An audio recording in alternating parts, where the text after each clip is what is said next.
ప్రపంచంలో ఎక్కడ యుద్ధం జరిగినా ఆ 2 దేశాలకే కాదు, మిగతా దేశాలు కూడా దీనివల్ల ఎఫెక్ట్ అవుతాయన్నది ఈరోజైతే మనం క్లియర్ కట్‌గా చూడొచ్చు. భారతదేశంలో అయితే గ్యాస్ సిలిండర్స్ కొరత అయితే చూడొచ్చు. ప్రస్తుతం మనతో పాటు స్టార్ హోటల్స్ ప్రెసిడెంట్ స్వామి గారు ఉన్నారు. అసలు హోటల్స్ మీద ఎలాంటి ప్రభావం చూపిస్తుంది గ్యాస్ షార్టేజ్ అన్నది ఆళ్ళ మాటల్లోనే తెలుసుకుందాం.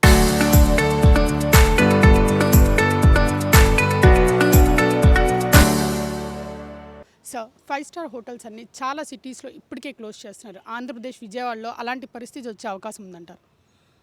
నా పేరు ఆర్వి స్వామి అండి. నాట్ ఓన్లీ 5 స్టార్ టోటల్గా చిన్న రెస్టారెంట్ల నుంచి పెద్ద hotel, single star hotels, 2 star, 5 star అన్నీ కలిపి సంక్షోభంలోకి వెళ్తున్నాయి. పెద్ద హోటల్స్కి ఆల్మోస్ట్ సిఎన్జి పైప్ కనెక్షన్ ఉంది. వాటి ద్వారా వస్తుంది. అది కూడా ఎన్ని రోజులు వస్తుందో క్లారిటీ లేదు.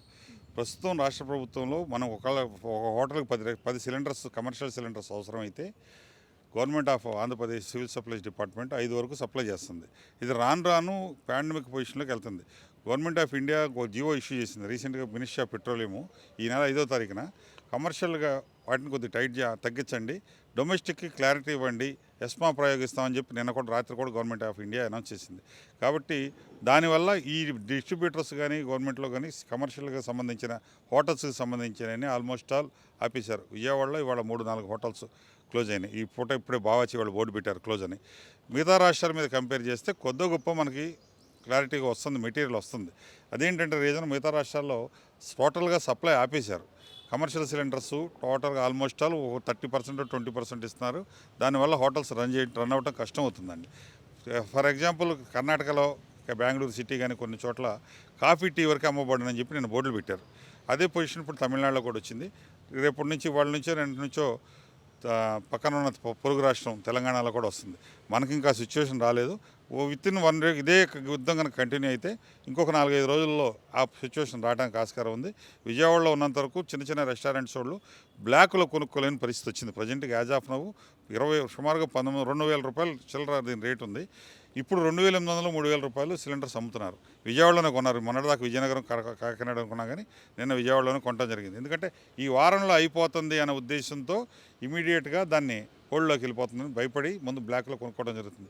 మేము రాష్ట్రం అంటే జనరల్‌గా నిజంగా స్టాక్ ఉందంటారా? లేకపోతే బ్లాక్‌లో అమ్మడానికి అలా కొరత ఉందంటారా? స్టాక్ తక్కువ ఉందమ్మా. ఉన్నా సరే ఇంకొక వారం రోజులు 4 రోజులు రన్ చేసుకుందాం అనే ఉద్దేశంతో చిన్న చిన్న హోటల్స్ వాళ్ళు ఒక ఒకటో రెండో సిలిండర్లు బళ్ళోళ్ళు కానీ ఇట్లాంటి వాళ్ళు దాన్ని లైన్లో పెట్టుకుంటున్నారు. కాబట్టి మేము రాష్ట్ర ముఖ్యమంత్రి గారికి కోరేది ఏంటంటే సివిల్ సర్వీస్ డిపార్ట్మెంట్ కూడా మేము రాత్రి ఆల్ అసోసియేషన్స్ ఒకటి అయ్యాం. Vijayawada hotels, AP hotels, star hotels కలిసి జేఏసీగా ఫామ్ అయ్యాం. మా రిక్వెస్ట్ ఏంటంటే మేము కోరుకునేది దీన్ని గవర్నమెంట్ కూడా రిప్రజెంటేషన్ ఇద్దాం అనుకుంటున్నాం. వాళ్ళు ఈవినింగ్ ముఖ్యమంత్రి గారు అపాయింట్మెంట్ అడిగాం. రేపు మనోహర్ గారు కూడా రేపు నుంచి కోర్ కమిటీ ముగ్గురు మంత్రులతో ముఖ్యమంత్రి గారు ఒక కమిటీ ఏర్పాటు చేశారు. ఒకటి వచ్చి నాదెళ్ల మనోహర్ గారు, పయ్యావుల కేశవ్ గారు, అచ్చెన్నాయుడు గారితో కలిసి ఒక కమిటీ ఏర్పాటు చేశారు. మేము కూడా జేఏసీ నుంచి కూడా అందరూ రిప్రజెంటేషన్ ఇచ్చి ప్రతి సోమవారం ఇది ఏదే కంటిన్యూ అయితే ప్రతి సోమవారం హాలిడే డిక్లేర్ చేద్దాం అనుకుంటున్నాం. First point. రెండోది వచ్చి స్విగ్గీ జొమాటోని స్లోగా గ్రాడ్యువల్గా కంటిన్యూ తగ్గిస్తే దాంట్లో కూడా 20-25% దాంట్లో వెళ్ళేది. మాకు వచ్చే కమిషన్స్ తక్కువ ఉన్నాయి దాంట్లో. అదొకటి మేజర్ రోల్లో వెళ్దాం అనుకుంటున్నాం. నెక్స్ట్ టైమింగ్స్ కూడా రాత్రి 10 గంటల వరకు పెట్టాలని చెప్పేసి 11-12 దాకా ఉంటున్నాయి. ఇప్పుడు ఉదయం 11 నుంచి మధ్యాహ్నం రాత్రి 10 వరకు పెట్టాలని ఒక రిప్రజెంటేషన్ రూపం గవర్నమెంట్కి ఇవ్వబోతున్నాం. ఇదే కాకుండా లక్షలాది మంది ఎంప్లాయీస్ దీని మీద ఆధారపడి ఉన్నారు. వీళ్ళకి ఇది కనుక టైట్ అయితే చాలామంది ఫుడ్ సప్లై కోసం పెద్ద పెద్ద హోటల్స్లో మా దగ్గర బ్యాచిలర్స్ కానీ, స్టూడెంట్స్ కానీ, ఎంప్లాయీస్ కానీ రకరకాల ఎంప్లాయీస్ మా దగ్గర నుంచి ఫుడ్ వెళ్తుంది. అదొక కాన్సెప్ట్, దానికి అందించలేకపోతున్నాం. రెండోది ఇప్పుడు మ్యారేజ్ సీజన్ స్టార్ట్ అయింది. మంచి పక్కా సీజన్ మార్చి నుంచి జూన్ జూలై వరకు. అలాంటి టైంలో గ్యాస్ లేకపోవడం వల్ల చాలా వరకు క్లోజ్ అయిపోయినాయి. మేము compare with other states, Delhi, Calcutta, Bombay ఇలాంటివన్నీ కంపేర్ చేస్తే ఆంధ్రప్రదేశ్కి కొంత గొప్ప మనకి ప్రొవిజన్ వస్తుంది. ముఖ్యమంత్రి గారు కూడా మానిటరింగ్ చేసి ఇవాళ మా నేషనల్ అసోసియేషన్ టీము ఢిల్లీలో ఆల్ ఇండియా హోటల్స్ వాళ్ళు central petroleum minister Harjit Singh puri గారిని కలవబోతున్నారు. అంటే నేను ఆల్రెడీ మనం కొంత కలిసి రిప్రజెంటేషన్ ఇచ్చారు, దానికి రిప్లై ఇస్తానన్నారు. ఇవాళ వాళ్ళని కలిసి డీటెయిల్స్కి తీసుకొని చర్చించి తదుపరి కార్యాచరణ ఏం చేయాలి, ఎట్లా చేస్తే బాగుంటుంది అనే దాని మీద చర్చించడం జరుగుతుంది. అంటే వార్ ఏ టైంలో ముగిస్తారో తెలియదు, కానీ మీరందరూ హోటల్స్ అసోసియేషన్ వాళ్ళు గవర్నమెంట్ నుంచి ఏం కోరుకుంటున్నారు? గవర్నమెంట్ నుంచి ప్రాపర్గా కమర్షియల్ సిలిండర్స్ని కొద్దిగా ఫ్రీక్వెంట్గా అందించమని కలిగితే దీన్ని రన్ చేయడానికి ఆస్కారం ఉంటుంది 100%.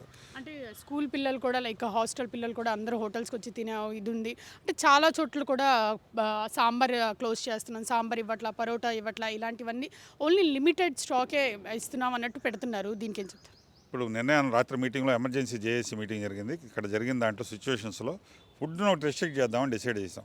మెనూ షార్ట్లో ఒక 15 ఐటమ్స్ ఉంటాయి.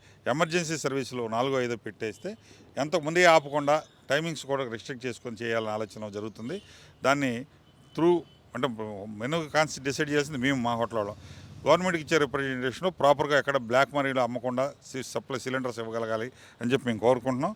ఇప్పుడు ప్రజెంట్గా ఇండియాలో ఉన్న స్టాక్ పొజిషన్ చూస్తే గవర్నమెంట్ ఆఫ్ ఇండియా చెప్పిన వర్షం ప్రకారం ఒక 70 రోజులకు సరిపోని స్టాక్ ఉంది ఇప్పటివరకు, ఈ రోజుని ఇప్పుడు నేను మార్కెట్లో. అది కాకుండా మేజర్ మనకి హార్మోన్ జలసంధి నుంచి వస్తుంది. మేజర్ 85 to 90% ఈ ఆయిల్స్ కానీ గ్యాస్ కానీ ఇవన్నీ అక్కడి నుంచి వస్తున్నాయి. అక్కడ అమెరికా దాని మీద బాగా థ్రెట్ పొజిషన్లో ఉంది. ఇవాళ పొద్దుటే చూసాం ఒక 10 నౌకల్ని దాన్ని స్మాష్ చేశానని ఇప్పుడు ట్రంప్ ఇందాక చెప్తున్నాడు.